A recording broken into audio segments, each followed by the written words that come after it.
बड़े महानुभाव दो बातों पर विशेष ध्यान देते हैं।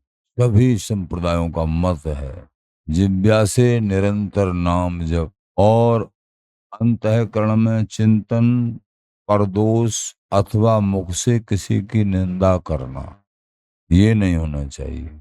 और ये तभी होगा संभव जब बराबर सत्संग सुनेंगे, तभी इसमें क्रियान्वित हो पाओगे। निरंतर नाम जाप और परदोष दर्शन नहीं, किसी की निंदा नहीं। पर निंदा के किए ते आवत नहीं कछु हाथ, मूर्ख पर्वत पाप को ले चल अपने साथ।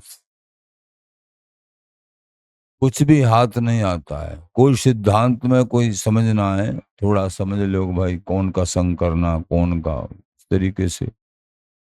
बाकी अंतःकरण में कभी दोष दर्शन को स्थापित करके उसका चिंतन नहीं करना चाहिए।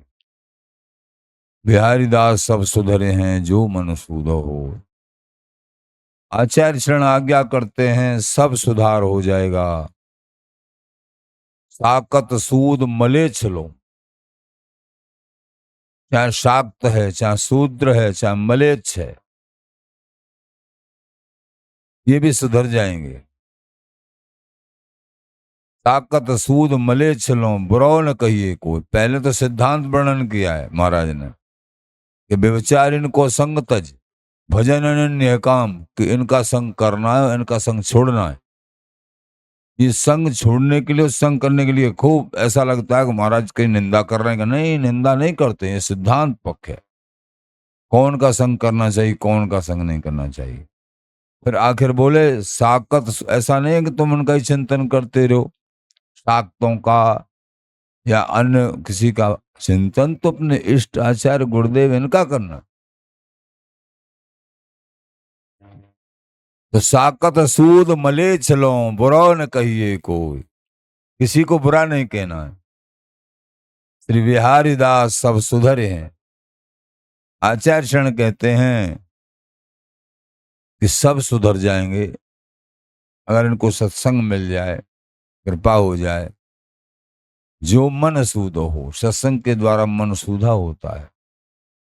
कृपा हो काऊ भाग मिलो सत्संग, जब बहुत कृपा होती है इस जीव पे, मनुष्य जन्म मिलता है। और बहुत बड़ी कृपा होती है तब इसको सत्संग मिलता है, संत गुरुओं का सानिध्य मिलता है।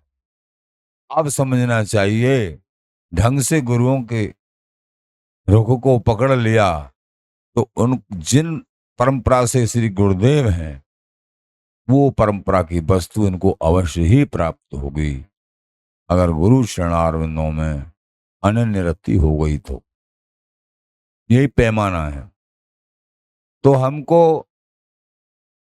कभी किसी की निंदा नहीं करनी, दोष दर्शन नहीं करना, तभी नाम निरंतर चल सकता है। नहीं तो और चिंतन होगा, राग द्वेष रहित जीवन। सत्संग का सार निरंतर नाम, पर दोष दर्शन, पर निंदा नहीं, ये दोनों बात।